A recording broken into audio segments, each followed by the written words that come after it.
띠리리리링. 알람 소리가 작은 방 안을 가득 채웠습니다. 저는 김명순, 올해 66세입니다. 새벽 5시, 손을 뻗어 알람을 끄고 천천히 일어났습니다. 허리가 뻐근했습니다. 어제 마트에서 쌀 10kg을 들고 온 탓이었습니다. 작은 방 창문으로 희미한 새벽빛이 들어왔습니다. 이 방은 원래 창고였습니다. 32평 아파트에서 가장 작은 공간이었죠. 한평 남짓한 공간, 싱글 침대 하나와 작은 옷장 하나가 전부였습니다. 저는 조용히 문을 열고 거실로 나갔습니다. 서울시 마포구 망원동. 이 아파트에서 제가 산 지 2년하고도 4개월이 되었습니다. 딸 은지와 사위 박진우, 그리고 손녀 서연이와 함께 사는 집이었습니다. 아니, 정확히 말하면 얹혀 사는 집이었습니다. 부엌에 들어가 불을 켰습니다. 밥솥 뚜껑을 열고 쌀을 씻기 시작했습니다. 4인분. 아침에 사위가 먹을 도시락까지 포함하면 5공기 분량이었습니다. 냉장고를 열었습니다. 김치, 된장, 계란, 시금치, 멸치. 어제 마트에서 산 재료들이 가지런히 놓여 있었습니다. 오늘은 된장찌개 끓이고 계란말이 해야지. 저는 중얼거리며 도마를 꺼냈습니다. 감자를 깎고 양파를 썰고 두부를 네모지게 잘랐습니다. 6시가 되자 냄비에서 보글보글 소리가 났습니다. 된장찌개가 끓고 있었고 계란말이도 노릇노릇하게 익어갔습니다. 시금치나물을 무치고 멸치볶음을 작은 접시에 담았습니다. 식탁을 닦고 숟가락 4벌과 젓가락 4벌을 꺼내 놓았습니다. 물컵도 4개 준비했습니다. 휴! 잠시 숨을 돌리며 시계를 봤습니다. 7시 10분 전이었습니다. 7시 정각. 안방 문이 열리며 사위 진우가 나왔습니다. 42살, 중견 건설회사 과장에 배가 약간 나온 체구에 머리를 깔끔하게 넘긴 모습이었습니다. 장모님, 일찍 일어나셨네요. 그 말투는 인사가 아니라 확인이었습니다. 제대로 밥 차렸는지 확인하는 목소리였죠. 응, 밥 다 됐어. 앉아. 저는 최대한 밝게 말했습니다. 진우는 식탁에 앉으며 된장찌개를 힐끗 봤습니다. 또 된장찌개예요? 어제 김치찌개 끓였잖아. 번갈아 가면서 해야지. 그래도 좀 다양하게 해주시면 안 돼요? 맨날 된장, 김치만 돌아가면서. 저는 입술을 꾹 깨물었습니다. 다양하게 하려면 돈이 있어야지. 제 용돈은 한 달에 30만 원이었습니다. 거기서 핸드폰 요금 3만 원을 내고 개인용품 사면 남는 게 거의 없었습니다. 장을 볼 돈은 은지가 따로 주긴 했지만 그것도 빠듯했습니다. 오늘 저녁은 생선 구울게. 네. 진우는 숟가락을 들었지만 표정은 여전히 못마땅했습니다. 7시 20분쯤 딸 은지가 나왔습니다. 38살 전업주부였습니다. 대학 졸업 후 잠깐 직장 다니다가 결혼 후 그만뒀습니다. 엄마, 잘 잤어? 응, 잘 잤다. 은지는 식탁에 앉으며 된장찌개를 보더니 아무 말도 하지 않았습니다. 예전에는 이랬습니다. 엄마, 고마워. 맛있겠다. 하지만 이제는 당연한 듯 숟가락을 들었습니다. 진우가 말했습니다. 여보, 장모님한테 말씀 좀 드려. 반찬이 맨날 똑같다고. 은지는 잠시 머뭇거리더니 조심스럽게 말했습니다. 엄마, 가끔은 고기 반찬도 해주면 좋겠어. 서연이도 고기 좋아하잖아. 제 가슴이 철렁했습니다. 내 딸이 남편 편만 드는구나. 응, 알았어. 오늘 저녁은 삼겹살 구울게. 고마워, 엄마. 하지만 그 고마워에는 감사보다 당연함이 더 묻어 있었습니다. 7시 30분, 손녀 서연이가 마지막으로 나왔습니다. 12살 초등학교 6학년이었습니다. 긴 생머리에 교복을 입은 모습이 제법 어른스러워 보였습니다. 할머니, 안녕하세요. 그래, 우리 서연이. 잘 잤어? 네. 서연이는 식탁에 앉더니 된장찌개를 보고 인상을 찌푸렸습니다. 엄마, 또 된장찌개야? 학교 급식에서도 어제 된장찌개 나왔는데. 서연아, 할머니가 해주신 거니까 고맙게 먹어야지. 알았어. 서연이는 마지못해 숟가락을 들었습니다. 그때 진우가 말했습니다. 서연아, 너 학원 끝나고 집에 친구들 데려온다며? 오늘 몇 명 온다고? 3명이요. 그럼 장모님, 오늘 아이들 간식 준비 좀 해주세요. 과일이랑 음료수 사다 놓으시고. 저는 고개를 끄덕였습니다. 알았어. 그러자 서연이가 갑자기 말했습니다. 근데 아빠, 제 친구들이 우리 집 좁다고 했어요. 할머니 방 때문에 제 방이 작아져서. 순간 식탁이 조용해졌습니다. 저는 숨을 삼켰습니다. 은지가 황급히 말했습니다. 서연아, 그게 무슨 말이야? 사실이잖아요. 할머니가 저 방 쓰시잖아요. 원래 그 방은 제 공부방이었는데. 진우는 아무 말도 하지 않았습니다. 그저 된장찌개를 먹을 뿐이었습니다. 저는 억지로 웃으며 말했습니다. 서연아, 할머니가 미안하다. 조금만 참아라. 곧 나갈게. 언제요? 그 질문에 저는 대답할 수 없었습니다. 아침 식사가 끝나고 진우는 도시락을 챙겼습니다. 제가 정성스럽게 싼 3단 도시락이었습니다. 밥, 반찬, 국까지 들어 있었습니다. 잘 다녀오게. 네, 사위 진우는 문을 나서며 뒤돌아보지 않았습니다. 은지는 서연이 학교 갈 준비를 시키고 있었고 저는 식탁을 치우기 시작했습니다. 그릇을 설거지대에 쌓아놓고 행주로 식탁을 닦았습니다. 바닥도 쓸고 거실도 정리했습니다. 8시 30분쯤 은지와 서연이가 집을 나갔습니다. 엄마, 저녁 때 봐요. 삼겹살 부탁해요. 응, 알았어. 문이 닫히자 집안이 고요해졌습니다. 저는 소파에 주저앉았습니다. 휴, 깊은 한숨이 나왔습니다. 아침 9시부터 정오까지가 제게는 유일한 자유시간이었습니다. 하지만 그 시간도 진짜 자유는 아니었습니다.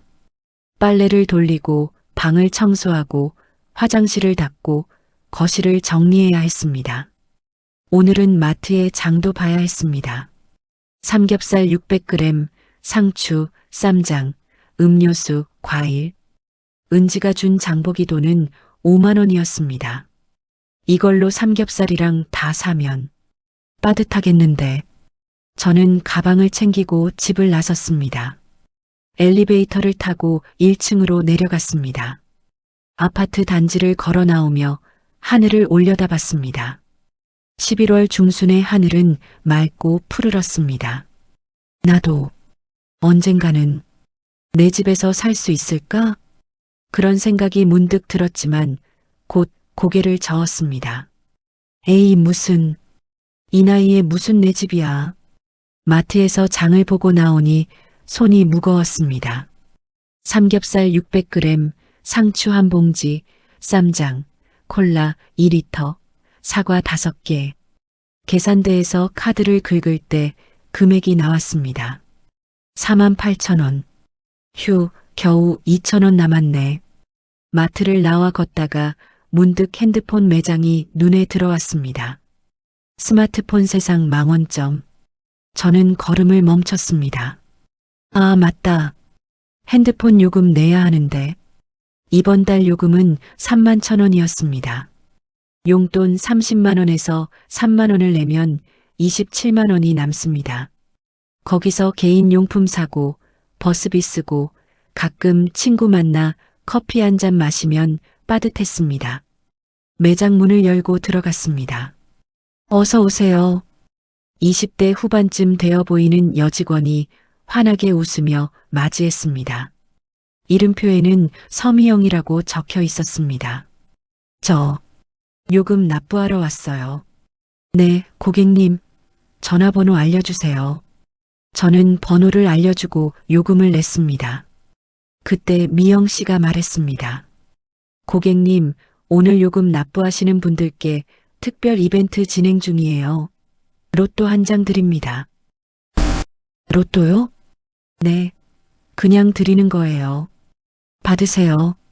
미영 씨는 환하게 웃으며 로또 용지 한 장을 건넸습니다. 제 1178회 로또 복권. 저는 로또를 받아들며 씁쓸하게 웃었습니다. 에이, 이런 거 안 되는데. 그래도 고마워요. 어머니, 혹시 당첨되시면 꼭 저한테도 알려주세요. 제가 드린 거잖아요. 미영 씨는 농담조로 말했습니다. 저는 로또를 가방 속에 넣고 매장을 나왔습니다. 로또, 평생 사본 적도 없는데 집에 돌아와 장바구니를 내려놓으니 허리가 아팠습니다. 시계를 보니 오전 11시였습니다. 점심 준비를 해야 했습니다. 냉장고에 재료를 넣으며 문득 가방 속 로또가 생각났습니다. 꺼내서 한번 봤습니다. 8, 15, 23, 31, 38, 42. 숫자 6개가 적혀 있었습니다. 당첨되면 얼마나 좋을까? 잠시 상상해 봤습니다. 만약 1등에 당첨되면 저도 제 집을 살 수 있을까? 작은 원룸이라도 좋으니 제 공간에서 살 수 있을까? 하지만 곧 고개를 저었습니다. 에이, 무슨 그런 일이 있겠어. 저는 로또를 작은 방 서랍 깊숙이 넣어두고 다시 부엌으로 갔습니다. 점심 준비를 시작했습니다. 그날도, 그 다음 날도, 또 그 다음 날도 저는 똑같은 하루를 반복했습니다. 새벽 5시에 일어나 밥 짓고 청소하고 장 보고 저녁 준비하고 그리고 밤이 되면 작은 방에 들어가 혼자 누워 천장을 바라봤습니다. 언제까지 이렇게 살아야 하나? 그런 생각이 들 때마다 눈물이 날 것 같았습니다. 하지만 참았습니다. 딸 앞에서 약한 모습 보이면 안 됐으니까요. 그렇게 일주일이 지났습니다. 그리고 제 인생을 완전히 바꿀 토요일이 찾아왔습니다. 그때는 아직 몰랐습니다. 서랍 속에 넣어둔 로또 한 장이 제 남은 인생 전체를 뒤바꿀 줄은. 일주일이 흘렀습니다. 2025년 11월 22일 토요일 오후 8시 저녁 식사가 끝나고 설거지를 마쳤습니다. 진우는 안방에서 노트북으로 일을 하고 있었고 은지는 서연이 방에서 숙제를 봐주고 있었습니다. 저는 거실 소파에 앉아 TV를 켰습니다. 채널을 돌리다가 MBC에 멈췄습니다. 이번 주 로또 645 추첨 방송 시작하겠습니다. 아나운서의 밝은 목소리가 들렸습니다. 아, 맞다. 로또. 문득 일주일 전 핸드폰 매장에서 받은 로또가 생각났습니다. 서랍에 넣어둔 채 까맣게 잊고 있었습니다. 한번 봐볼까? 저는 천천히 일어나 작은 방으로 갔습니다. 서랍을 열자 구겨진 로또 용지가 보였습니다. 제 1178회. 꺼내서 펴보니 숫자가 적혀 있었습니다. 8, 15, 23, 31, 38, 42. 저는 로또를 들고 다시 거실로 나왔습니다. TV 화면에서는 추첨기가 돌아가고 있었습니다. 투명한 공들이 빙글빙글 돌았습니다. 첫 번째 번호 나갑니다. 딩동. 8번. 제 손이 살짝 떨렸습니다. 8번이네. 로또 용지를 다시 확인했습니다. 맞았습니다. 8번이 적혀 있었습니다. 우연이겠지. 하나 맞는 건 흔한 일이잖아. 두 번째 번호. 15번. 제 심장이 두근거리기 시작했습니다. 손가락으로 로또 용지를 짚어가며 확인했습니다. 8, 15 두 개가 맞았습니다. 세 번째 번호 나갑니다. 23번. 작은 신음이 입에서 새어나왔습니다. 세 개가 연속으로 맞았습니다. 제 손이 점점 떨리기 시작했습니다. 네 번째 번호. 31번. 가슴이 쿵쾅거렸습니다. 네 개나 맞았습니다. 이럴 수가. 설마. 다섯 번째 번호 나갑니다. 저는 숨을 멈췄습니다. TV 화면을 뚫어져라. 쳐다봤습니다. 딩동. 38번. 손이 너무 떨려서 로또 용지를 떨어뜨릴 뻔했습니다. 다섯 개가 맞았습니다. 마지막 번호만 남았습니다. 제 로또의 마지막 숫자는 42번. 마지막 여섯 번째 번호. 나갑니다. 추첨기가 천천히 돌아갔습니다. 공 하나가 튀어나왔습니다. 딩동. 42번. 순간 세상이 멈춘 것 같았습니다. 거짓말이지? 저는 중얼거렸습니다. TV 화면을 다시 봤습니다. 당첨번호 8, 15, 23, 31, 38, 42. 제 손에 든 로또를 봤습니다. 8, 15, 23, 31, 38, 42. 완벽하게 일치했습니다. 보너스 번호는 27번입니다. 아나운서의 목소리가 들렸지만 제 귓속으로 제대로 들어오지 않았습니다. 저는 로또 용지를 다시 펴서 확인했습니다. 한 번, 두 번, 세 번, 10번도 넘게 확인했습니다. 숫자를 하나하나 손가락으로 짚어가며 대조했습니다. 틀림없었습니다. 6개 전부 일치. 이번 주 1등 당첨자는 한 명입니다. TV에서 아나운서가 말했습니다. 1등 당첨금은 총 50억 2천만 원입니다. 50억 2천만 원. 그 숫자가 제 머릿속에서 메아리 쳤습니다. 50억? 제가 평생 벌어도 모을 수 없는 돈이었습니다. 손이 너무 떨려서 로또를 제대로 잡을 수가 없었습니다. 그리고 작은 방으로 돌아가 문을 닫았습니다.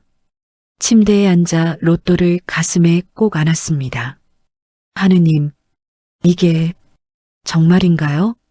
눈물이 주르륵 흘러내렸습니다. 기쁨의 눈물인지, 놀람의 눈물인지, 두려움의 눈물인지 알 수 없었습니다. 뒤섞인 감정들이 한꺼번에 몰려왔습니다. 기쁨 나도. 이제 내 집에서 살 수 있어. 두려움 이걸 말해야 하나? 빼앗기는 거 아닐까? 분노 그동안 나를 그렇게 대했는데 혼란 어떻게 해야 하지? 뭘 해야 하지? 저는 한참을 그렇게 앉아 있었습니다. 밖에서 은지의 목소리가 들렸습니다. 엄마 뭐해? 자러 가? 응. 좀 피곤해서 먼저 잘게. 그래, 푹 쉬어. 발소리가 멀어졌습니다. 저는 다시 로또를 꺼내봤습니다. 인터넷으로 검색해봐야겠다는 생각이 들었습니다. 핸드폰을 꺼내 포털 사이트에 들어갔습니다. 로또 1178의 당첨번호. 검색 결과가 나왔습니다. 당첨번호 8, 15, 23, 31, 38, 42. 보너스 27. 1등 당첨자 1명. 1등 당첨금 50억 2348만 원. 틀림없었습니다. 저는 정말로 50억에 당첨된 것이었습니다. 그날 밤 저는 잠을 이루지 못했습니다. 천장을 바라보며 계속 생각했습니다. 선택지일 가족에게 말한다. 장점 숨기지 않아도 됨. 양심의 편함. 단점 빼앗길 수 있음. 통제당할 수 있음. 선택지 2. 혼자 조용히 처리한다. 장점 내 돈을 내가 관리, 독립 가능. 단점 들키면 배신자 취급, 가족관계 파탄. 저는 지난 2년 4개월을 떠올렸습니다. 또 된장찌개예요? 밥값이나 하세요. 언제까지 계실 건데요? 할머니 방 때문에 제 방이 작아요. 하나하나 떠오르는 말들이 가슴을 찔렀습니다. 그리고 결심했습니다. 혼자서 조용히 처리하자. 아무에게도 말하지 말자. 당첨금을 받고 내 집을 구하고 그 다음에 조용히 떠나자. 주말을 보내는 이틀이 1년처럼 길게 느껴졌습니다. 월요일 아침 저는 평소처럼 5시에 일어나 아침을 준비했습니다. 어머니, 오늘 어디 가세요? 사위 진우가 물었습니다. 응, 병원 좀 다녀올게. 허리가 좀 아파서. 아, 네. 조심히 다녀오세요. 형식적인 대답이었습니다. 아침 8시 가족들이 모두 나가자 저는 재빨리 준비했습니다. 로또 용지를 가방 깊숙이 넣고 신분증을 챙겼습니다. 거울을 보니 머리가 헝클어져 있었습니다. 빗으로 정리하고 조금이라도 나은 옷을 입었습니다. 9시 정각 집을 나섰습니다. 지하철을 타고 서울 중심가의 큰 은행으로 향했습니다. 은행 문을 열고 들어가니 사람들이 많았습니다. 저는 번호표를 뽑고 기다렸습니다. 손이 계속 떨렸습니다. 정말 50억이 맞을까? 혹시 가짜는 아닐까? 84번 고객님, 제 차례가 왔습니다. 창구 직원은 20대 후반의 여성이었습니다. 어떻게 오셨어요? 저 로또 당첨 확인하러 왔어요. 목소리가 떨렸습니다. 직원은 미소 지으며 말했습니다. 네, 로또 용지 주세요. 저는 가방에서 조심스럽게 로또를 꺼내 건넸습니다. 직원이 기계에 스캔했습니다. 비, 그리고 잠시 후 직원의 표정이 변했습니다. 눈이 커지더니 저를 똑바로 쳐다봤습니다. 고객님, 잠시만요. 직원은 뒤쪽 책임자를 불렀습니다. 40대 남성 책임자가 왔습니다. 다시 한번 스캔했습니다. 비, 책임자가 저를 보며 조심스럽게 말했습니다. 고객님 축하드립니다. 1등에 당첨되셨습니다. 저는 VIP 상담실로 안내되었습니다. 조용하고 깔끔한 방이었습니다. 책임자가 자세히 설명해 주었습니다. 당첨금은 총 50억 2,348만 원입니다. 여기서 세금 22%를 제외하면 계산기를 두드렸습니다. 세후 실수령액은 39억 1,831만 원입니다. 39억 제 평생 상상도 못한 금액이었습니다. 고객님, 신분증 주시겠어요?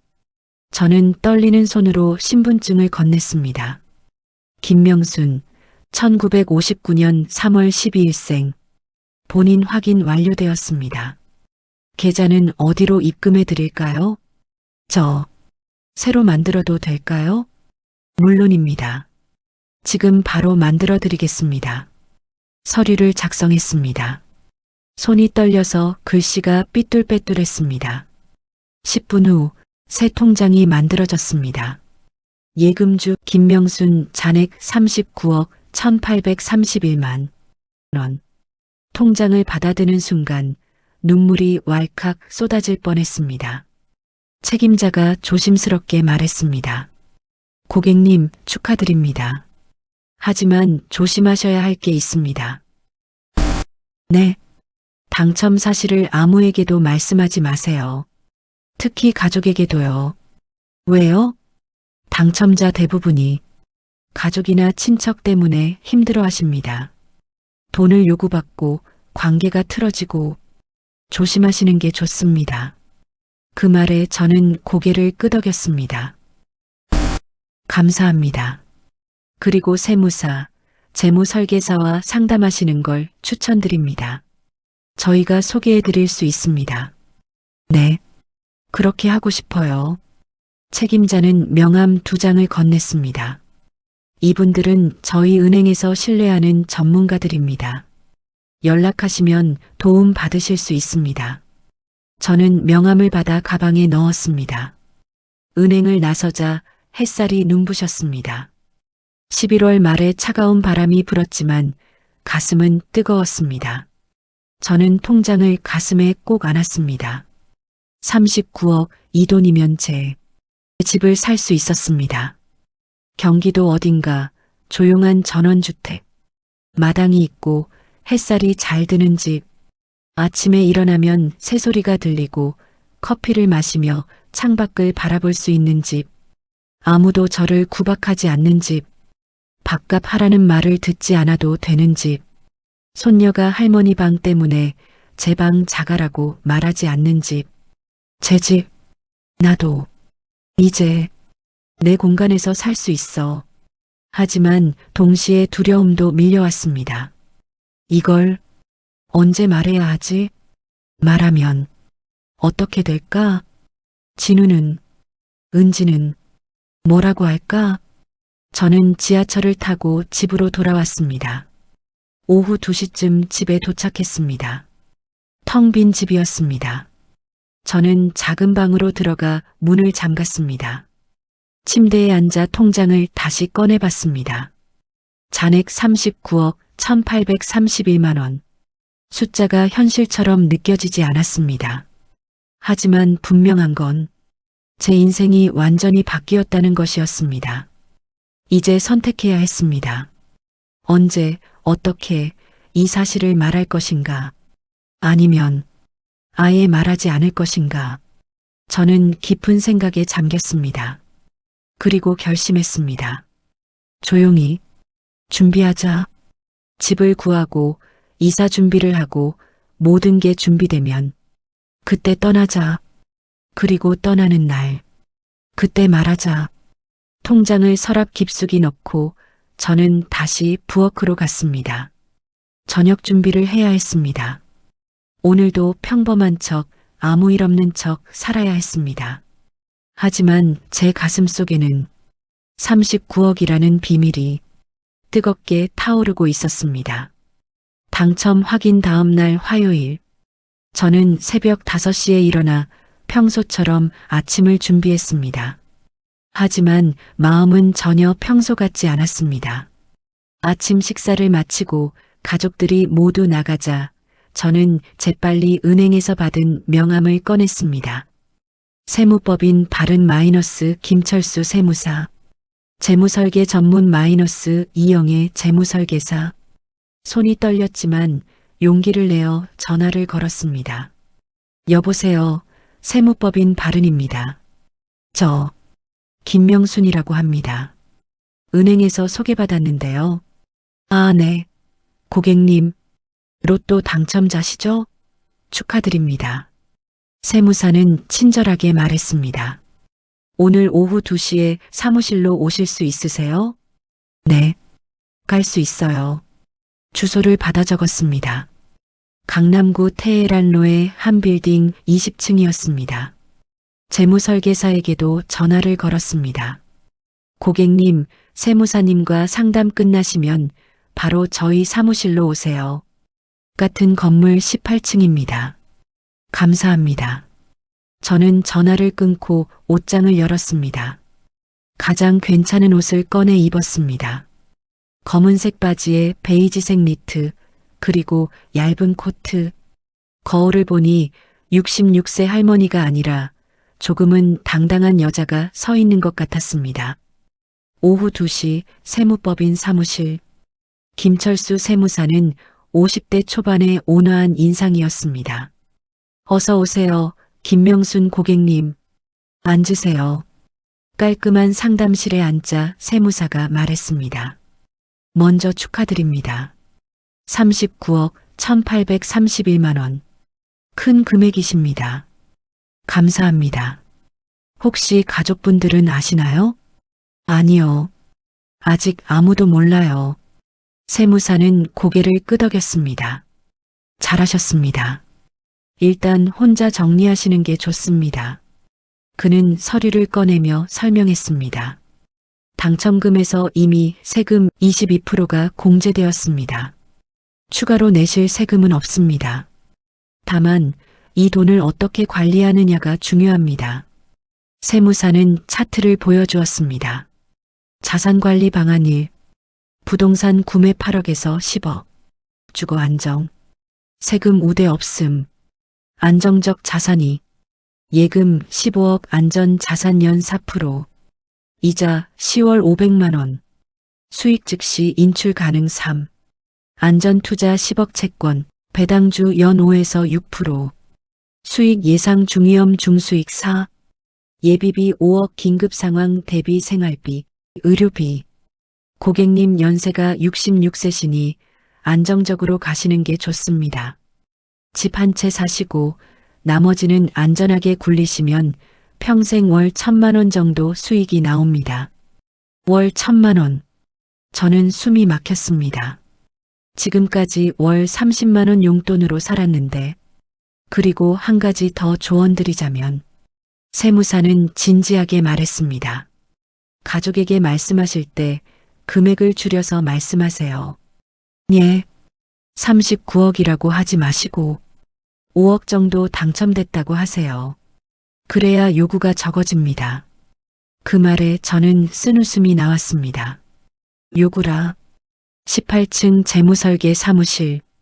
이영의 재무설계사는 40대 후반의 차분한 여성이었습니다. 김명순 고객님, 앞으로의 계획이 어떻게 되세요? 제 집을 사고 싶어요. 조용한 곳에. 어디를 생각하고 계세요? 경기도. 양평이나 가평 쪽. 전원주택이요. 재무설계사는 노트북을 열었습니다. 전원주택이면 관리가 필요합니다. 혹자 사시기엔 부담스러울 수 있어요. 괜찮아요. 저 평생 남의 눈치 보며 살았어요. 이제는 제 공간에서 살고 싶어요. 재무설계사는 제 눈을 바라보더니 미소 지었습니다. 알겠습니다. 그럼 조건을 정리해 볼까요? 희망 조건. 위치 경기도 양평 또는 가평. 형태 전원주택 마당 포함. 예산 8억 원 이내, 평수 30평 이상. 주차 2대 가능 채광 남양. 이 조건이면 괜찮은 매물 많습니다. 제가 부동산 중개업소 몇 군데 연결해 드리겠습니다. 정말요? 네. 고객님 같은 분들 많이 도와드렸어요. 걱정 마세요. 재무설계사는 명함 3장을 건넸습니다. 양평 전원주택 전문 마이너스 박부동산. 가평 힐링하우스 중개 마이너스 김공인 중개사. 경기 북부 전원생활 마이너스 이중개. 이분들한테 연락하시면 좋은 매물 보여드릴 겁니다.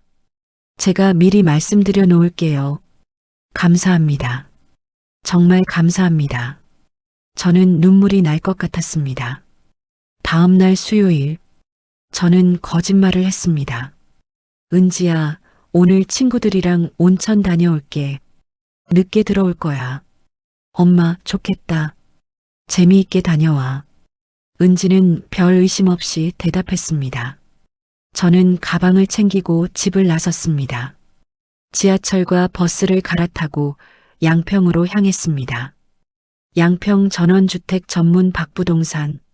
사무실 문을 열자 50대 남성이 반갑게 맞이했습니다. 김명순 고객님이시죠? 이영애 설계사님한테 연락받았습니다. 어서 오세요. 네. 안녕하세요. 전원주택 찾으신다고요? 예산은 어느 정도 되세요? 8억 원 이내요. 오, 그 정도면 아주 좋은 매물 있습니다. 지금 바로 보러 가실까요? 네.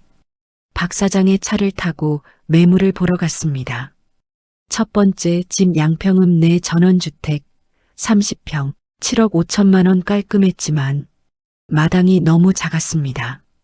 두 번째 집 용문면 산속 전원주택 40평 6억 8천만 원 넓었지만 너무 외졌습니다. 세 번째 집 강상면 전원주택 35평 7억 9천만 원 바로 이거였습니다. 남향으로 햇살이 가득 들어오고 마당에는 감나무 한 그루가 있었습니다. 거실 창문으로 보이는 풍경은 한 폭의 그림 같았습니다. 와, 저는 감탄사가 절로 나왔습니다. 방은 3개, 거실, 주방, 화장실 2개, 마당은 약 50평 정도 되어 보였습니다. 주차는 2대 가능하고 대문도 자동이었습니다. 이 집, 제가 살고 싶어요. 정말요? 좋은 선택이십니다. 집주인이 서울로 이사 가시면서 급매로 내놓은 거예요. 계약, 바로 할 수 있나요? 물론이죠. 현금 거래시면 일주일 안에 가능합니다. 제 손이 떨렸습니다. 제 집, 평생 처음으로 갖게 될 제 집. 그날 오후 부동산 사무실에서 계약서를 썼습니다. 매매 계약서, 매도인 최영수, 매수인 김명순, 주소 경기도 양평군 강상면 아름리 123-4대지 165제곱미터, 약 50평 건물 115제곱미터에 약 35평 매매가 7억 9천만 원 계약금, 7,900만 원 10%, 즉시 지급잔금 7억 1,100만 원 2주 후 지급 손이 떨려서 사인하는데 시간이 걸렸습니다. 하지만 서명을 마치는 순간 제 가슴이 뛰었습니다. 이제 이 집은 제 것이었습니다. 축하드립니다.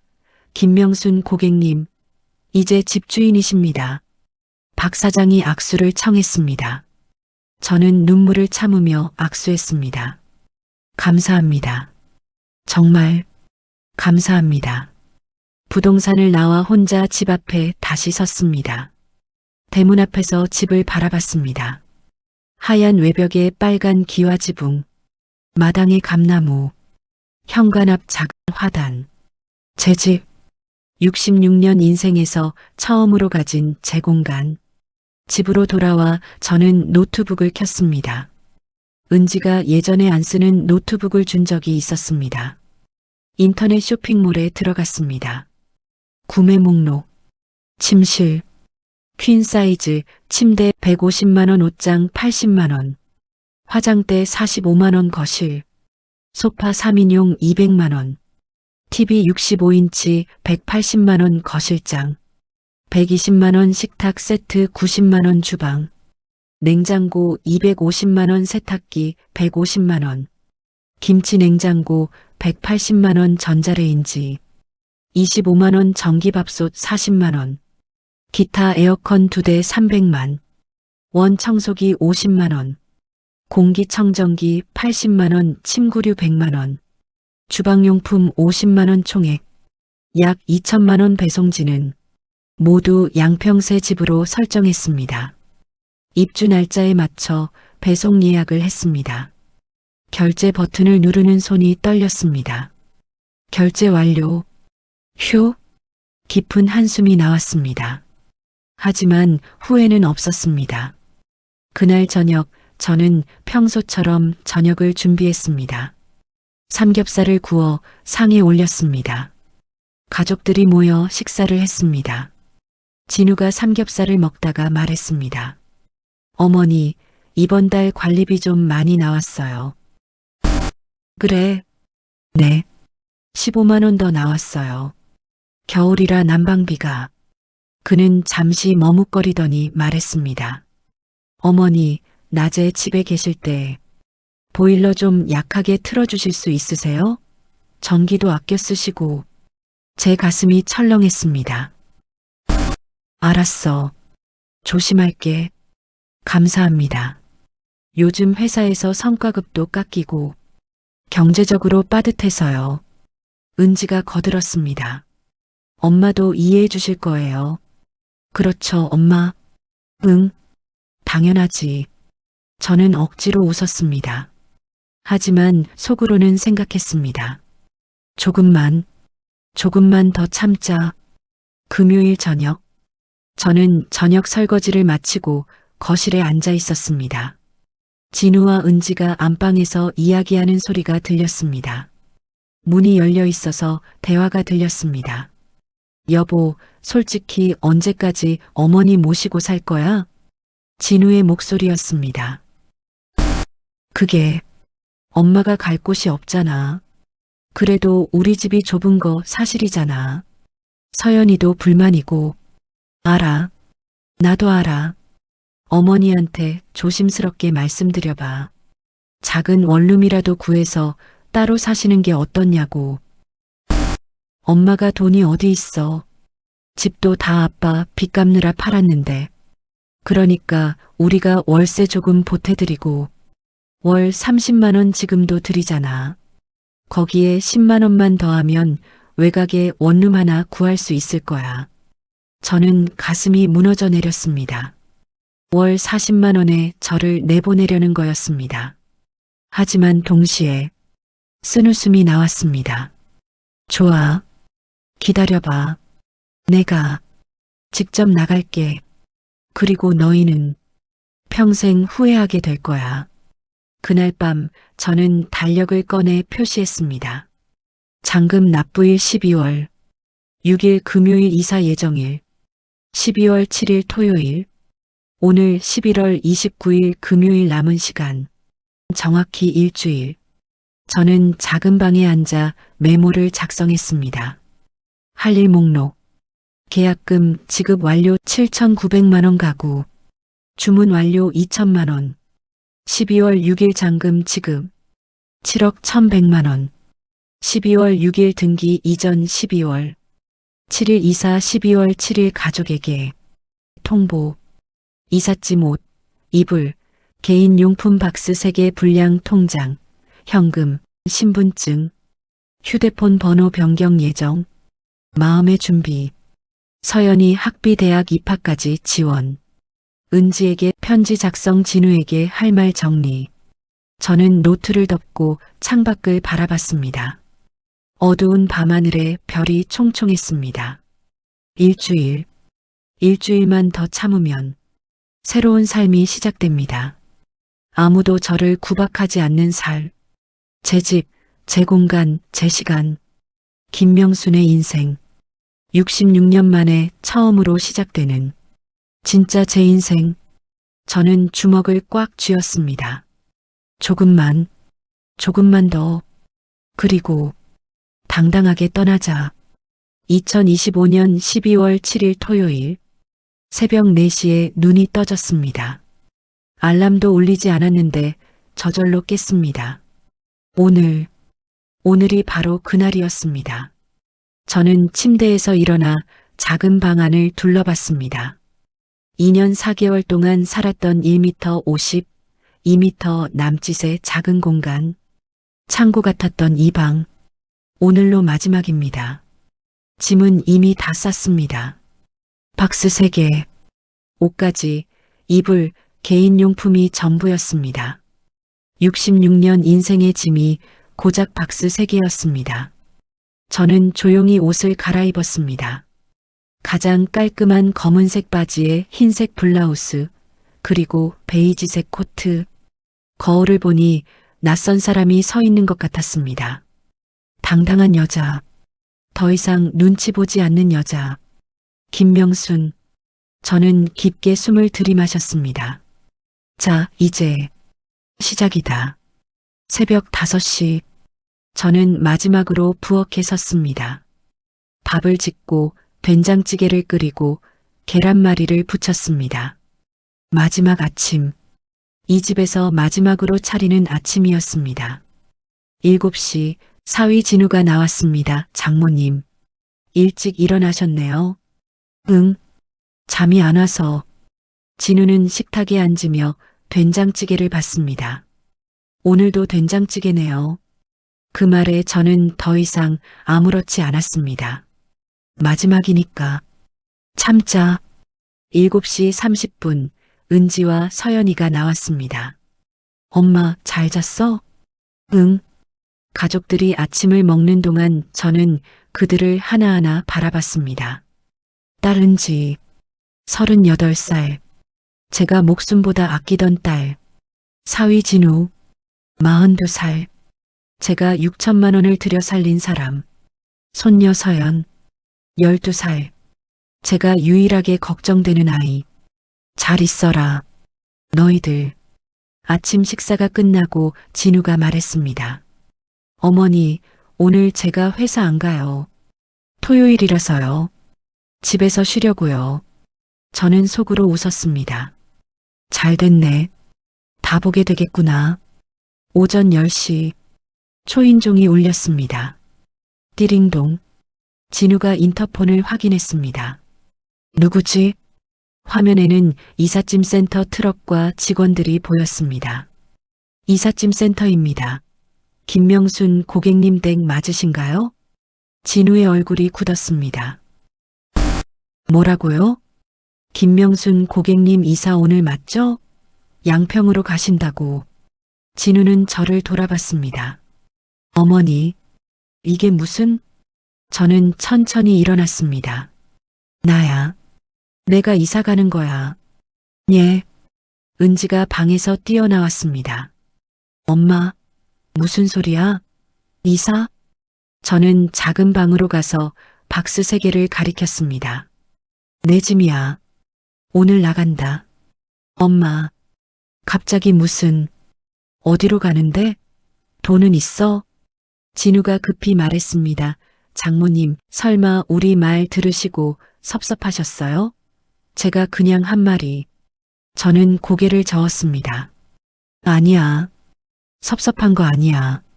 그냥 나도 이제 내 집에서 살고 싶어서. 내 집? 어머니가 집을 샀다고요? 진우의 목소리가 높아졌습니다. 무슨 돈으로요? 어머니 통장에 돈 있으세요? 저는 가방에서 부동산 계약서를 꺼냈습니다. 매매 계약서. 매수인 김명순. 주소 경기도 양평군 강상면. 매매가 7억 9천만 원. 박서방과 은지가 계약서를 보는 순간 얼굴이 하얗게 변했습니다. 7억? 장모님, 이게 무슨? 박서방은 말을 더듬었습니다. 저는 담담하게 말했습니다. 로또 당첨됐어. 예. 50억?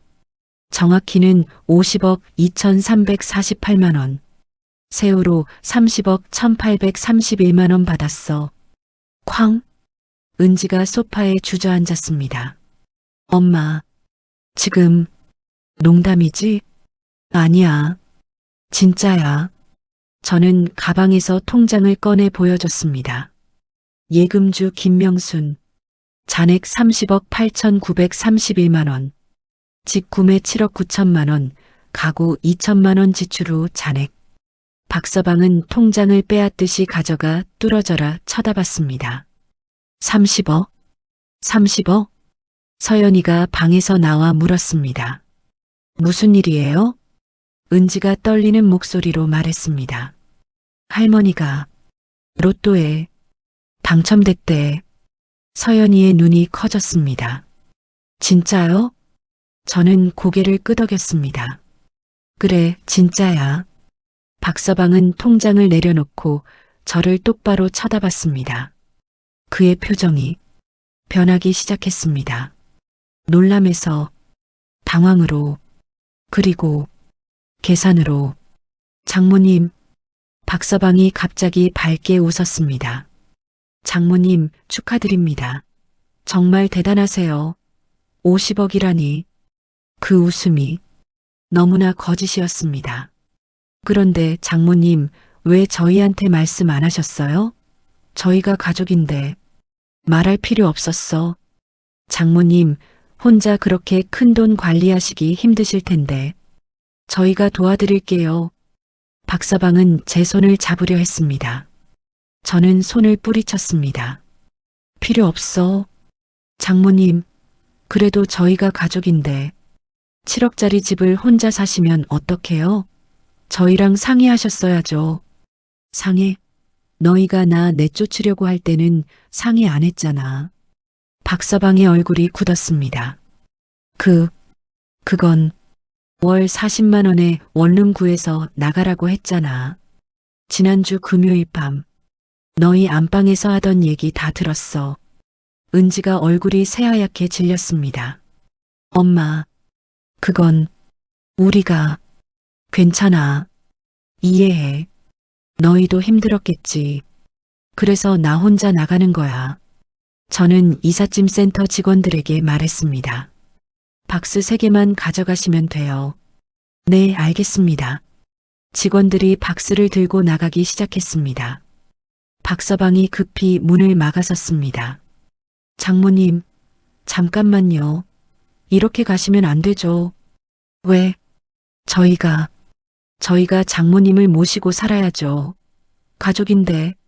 저는 쓴웃음을 지었습니다. 일주일 전엔 나가라고 하더니 지금은 모시겠다고? 돈 때문이지? 박서방은 잠시 말문이 막혔다가 갑자기 무릎을 꿇었습니다. 쿵.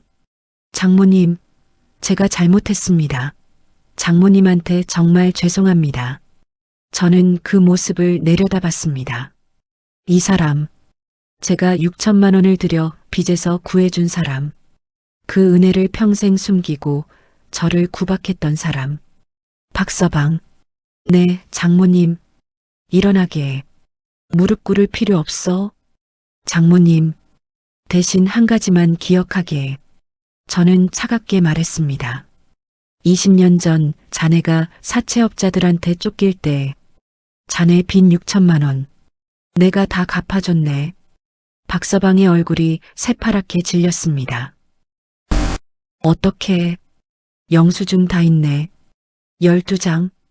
2008년부터 2015년까지. 은지가 소리쳤습니다. 엄마, 그게 무슨 소리야? 저는 가방에서 영수증 복사본을 꺼냈습니다. 채무상환 영수증 12장. 은지는 종이를 받아들고 눈이 커졌습니다.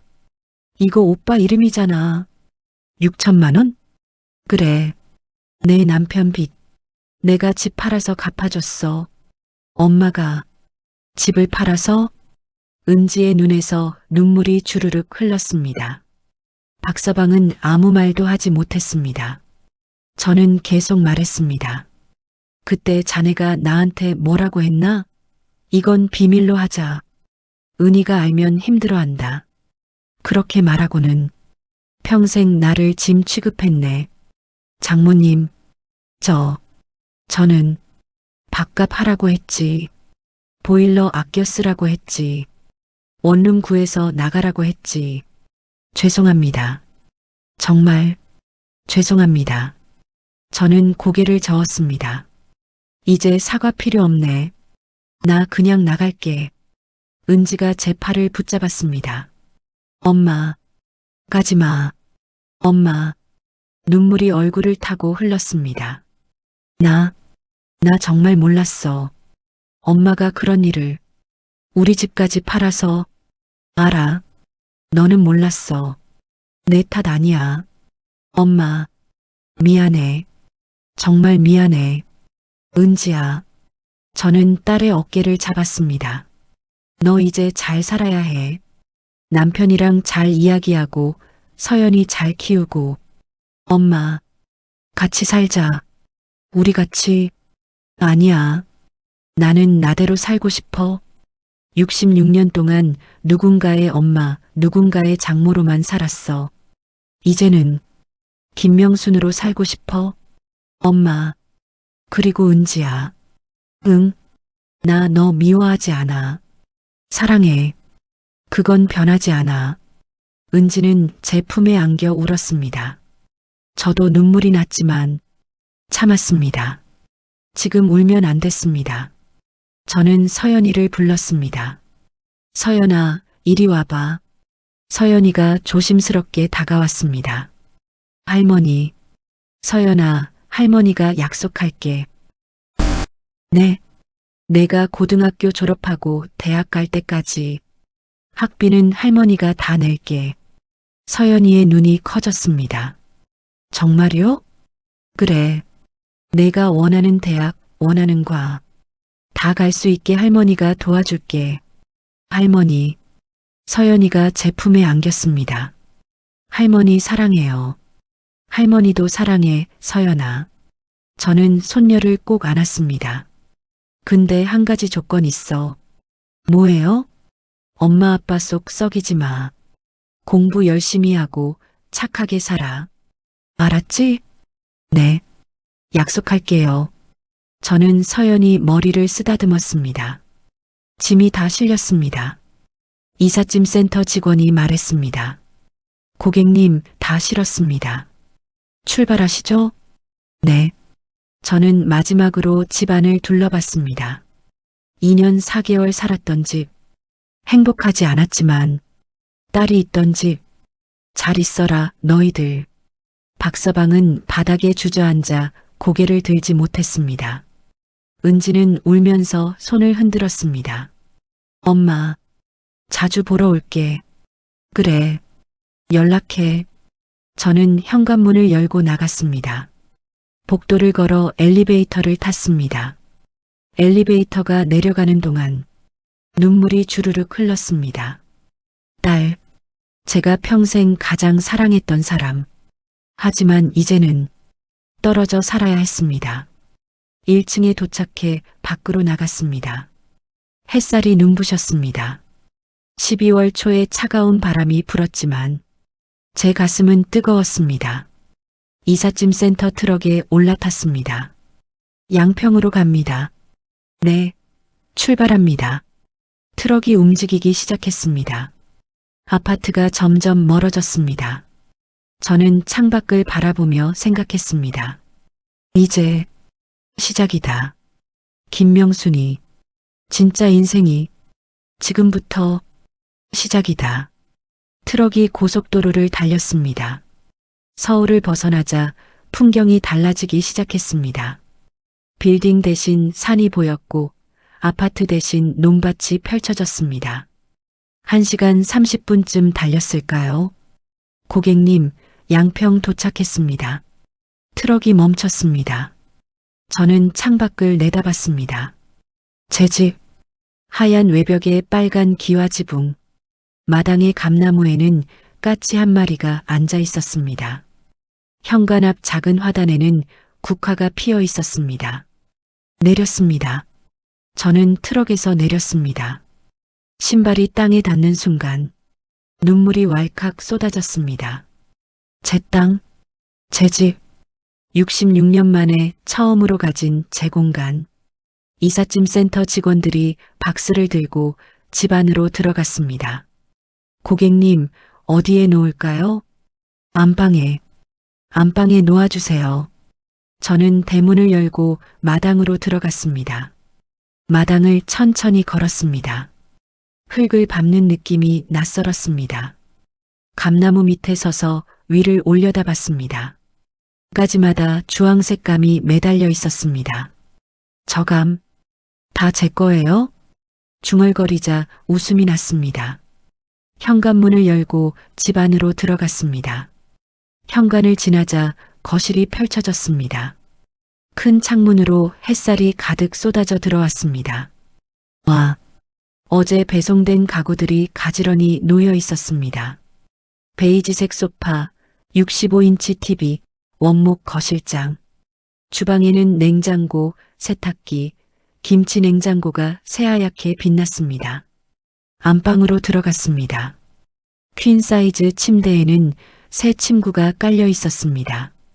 창문을 열자 산 너머로 계곡이 보였습니다. 물소리가 희미하게 들렸습니다. 여기가 정말 제 방이에요? 혼자 중얼거렸습니다. 한평 남짓한 창고 같던 방이 아니었습니다. 4m, 5m의 넓은 안방이었습니다. 옷장도 있고 화장대도 있고 창문도 컸습니다. 저는 침대에 앉았습니다. 부드러웠습니다. 손으로 이불을 쓰다듬었습니다. 보들보들했습니다. 그리고 와락 눈물이 쏟아졌습니다. 참았던 눈물이 터져 나왔습니다. 기쁨의 눈물인지 슬픔의 눈물인지 해방감의 눈물인지 모든 감정이 뒤섞여 쏟아졌습니다. 한참을 울었습니다. 울고 나니 속이 시원했습니다. 다음 날 일요일 아침 창문 사이로 새소리가 들렸습니다. 짹짹짹짹. 저는 천천히 눈을 떴습니다. 낯선 천장이었습니다. 아, 맞다. 여긴 제 집이었습니다. 시계를 봤습니다. 오전 7시. 평소 같으면 이미 일어나 밥을 짓고 있을 시간이었습니다. 하지만 오늘은 아무도 제게 밥을 차리라고 하지 않았습니다. 저는 다시 이불을 덮고 누워봤습니다. 더 자도 되는구나. 하지만 습관이 되어 일어났습니다. 거실로 나갔습니다. 큰 창문으로 아침 햇살이 가득 들어왔습니다. 주방으로 가서 냉장고를 열었습니다. 어제 마트에서 장을 받았습니다. 우유, 계란, 식빵, 과일. 저는 천천히 커피를 내렸습니다. 원두커피였습니다. 평생 믹스커피만 마셨는데 이제는 원두커피를 마실 수 있었습니다. 보글보글 커피 향이 집 안가득 퍼졌습니다. 저는 커피 한 잔을 들고 거실 소파에 앉았습니다. 창밖을 바라봤습니다. 산, 나무, 하늘. 아무도 저를 구박하지 않았습니다. 또 된장찌개예요? 라는 말도 없었습니다. 밥값 하세요? 라는 말도 없었습니다. 언제까지 계실 건데요? 라는 말도 없었습니다. 고요. 평화로운 고요였습니다. 저는 커피를 한 모금 마셨습니다. 이게 행복이구나. 오후 2시쯤 초인종이 울렸습니다. 띠링동. 인터폰을 확인하니 낯익은 얼굴들이 보였습니다.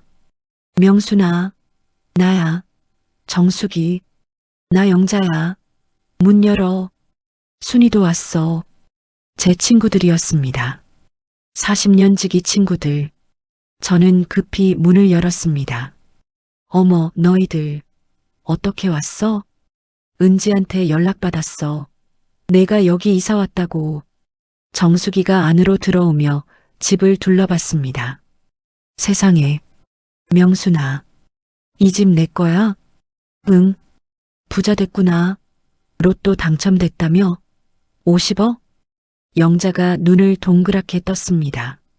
응. 당첨됐어. 명순아. 순이가 제 손을 꽉 잡았습니다.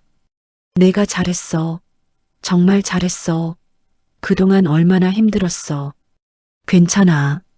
이제 다 지나간 일이야. 친구들은 제 집 구석구석을 구경했습니다. 이 소파 진짜 좋다. TV도 크다. 주방 봐. 냉장고 완전 크잖아. 정숙이가 마당으로 나가며 소리쳤습니다. 야, 여기 감나무 있어. 감 따먹자. 야, 그거 명순이 거야. 그러니까 우리가 따먹는 거지. 친구들의 웃음소리가 집 안가득 울렸습니다. 저도 덩달아 웃었습니다. 오랜만에, 정말 오랜만에 배꼽 빠지게 웃었습니다. 친구들과 거실에 둘러앉아 차를 마셨습니다. 명순아, 앞으로 뭐 할 거야? 정숙이가 물었습니다. 글쎄, 아직 잘 모르겠어. 그냥 쉬고 싶어. 당연하지. 평생 쉬어도 돼. 영자가 말했습니다. 근데 너무 심심하지 않아? 여기 혼자 살면. 순이가 걱정스럽게 물었습니다. 괜찮아. 나 혼자 있는 거 좋아. 그동안 눈치 보느라 너무 힘들었거든. 그래. 우리가 자주 올게. 여기 자주 놀러 와도 되지? 당연하지. 언제든 와. 정숙이가 갑자기 말했습니다. 야, 우리 명순이 집에서 한 달 살기 하자. 제주도 말고 양평 한 달 살기. 좋아. 나도 찬성. 친구들의 웃음소리가 또 울렸습니다. 저는 그 웃음 속에서 생각했습니다.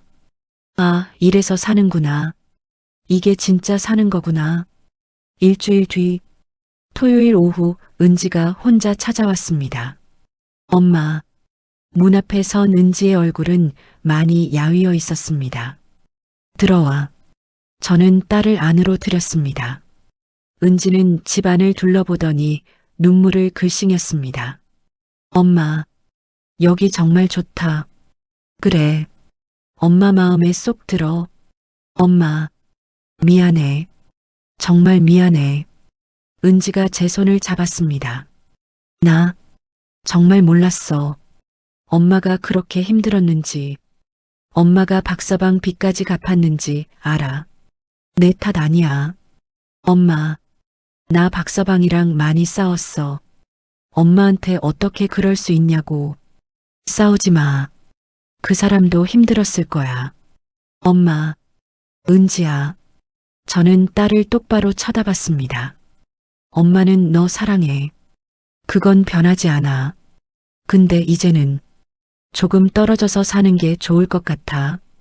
응, 자주 연락하자. 보고 싶으면 오고, 엄마도 가끔 갈게. 응, 엄마, 사랑해. 은지는 제 품에 안겨 한참을 울었습니다. 저는 딸의 등을 토닥였습니다. 2주 후, 서연이가 주말에 놀러 왔습니다. 할머니, 현관문을 열자마자 서연이가 뛰어왔습니다. 우리 서연이, 어서 와. 할머니 집 진짜 좋아요. 저 여기서 살래요. 주말에는 언제든 와도 돼. 서연이와 함께 마당에서 감을 땄습니다. 할머니, 이 감 진짜 달아요. 그래, 많이 먹어. 할머니 학교에서 친구들한테 자랑했어요. 우리 할머니 로또 당첨됐다고. 그래, 그랬구나. 근데 할머니, 서연이가 진지하게 물었습니다. 할머니 외롭지 않으세요? 혼자 사시는 거. 저는 손녀의 머리를 쓰다듬었습니다. 외롭지 않아. 할머니는 지금 정말 행복해. 정말요? 그래, 정말이야. 저는 진심이었습니다. 3개월이 흘렀습니다. 2026년 3월, 봄이 찾아왔습니다. 마당의 감나무에 연두색 새싹이 돋아났습니다. 화단에는 개나리가 피었습니다. 저는 아침마다 마당을 거닐었습니다. 오전에는 요가를 했습니다. 점심에는 친구들과 수다를 떨었습니다. 오후에는 수채화를 그렸습니다. 저녁에는 책을 읽었습니다. 그리고 일주일에 2번 양평군 복지관에서 봉사활동을 시작했습니다. 독거노인들에게 도시락을 배달하는 일이었습니다. 할머니, 오늘도 왔어요. 아이고, 명순이. 고마워요. 맛있게 드세요. 봉사를 하며 깨달았습니다. 돈이 많아도 외로운 사람이 많다는 것을, 그리고 제가 그들에게 도움이 될 수 있다는 것을. 저는 복지관에 1억 원을 기부했습니다. 독거노인 지원 기금으로 써주세요. 복지관장님이 깜짝 놀라셨습니다. 김명수님, 정말 감사합니다. 아니에요. 제가 받은 걸 나누는 거예요. 어느 날 저녁, 저는 편지를 썼습니다. 은지에게. 은희야, 엄마가 이 집에 산 지 석 달이 지났구나. 엄마는 지금 정말 행복해. 아침에 새소리에 눈 뜨고 커피 한 잔 마시며 창밖을 바라보고 아무도 눈치 보지 않고 살 수 있어서 너한테 미안한 마음도 있어. 엄마가 너무 갑자기 떠난 것 같아서. 하지만 엄마도 알았어. 엄마도 행복할 권리가 있다는 걸. 66년 동안 엄마는 누군가의 딸이고, 누군가의 아내고, 누군가의 엄마고, 누군가의 장모였어. 이제는 김명순으로 살고 싶어. 은지야, 엄마를 원망하지 마. 엄마는 너를 사랑해. 서연이도 사랑해. 자주 보자. 엄마 집은 언제나 내게 열려 있어. 사랑한다, 내 딸. 엄마가. 편지를 봉투에 넣고 우표를 붙였습니다. 6개월 후, 저는 마당에 작은 텃밭을 만들었습니다. 상추, 고추, 토마토를 심었습니다. 친구들은 주말마다 놀러 왔습니다. 은지는 한 달에 2번 찾아왔습니다. 서연이는 방학 때마다 며칠씩 묵었습니다. 박서방은 한 번도 오지 않았습니다. 저도 찾지 않았습니다. 어느 날 저는 거울을 보며 생각했습니다. 나 젊어 보이네? 얼굴에 웃음이 늘었습니다. 주름은 여전했지만 표정이 밝아졌습니다. 김명순, 66세, 인생의 절반 이상을 살았지만 이제야 진짜 제 인생이 시작되었습니다. 저는 마당의 감나무 아래 앉아 하늘을 올려다봤습니다. 파란 하늘에 구름이 천천히 흘러갔습니다. 감사합니다. 누구에게 하는 말인지 모르겠지만 감사했습니다. 로또에 당첨된 것도, 제 집을 가진 것도, 친구들이 있는 것도, 딸과 손녀가 있는 것도 모든 게 감사했습니다. 베푼 마음은 돌아오고 존엄은 스스로 찾는 것이며 인생은 언제든 다시 시작할 수 있습니다. 나이는 숫자일 뿐. 66세. 제 인생은 지금부터 시작입니다.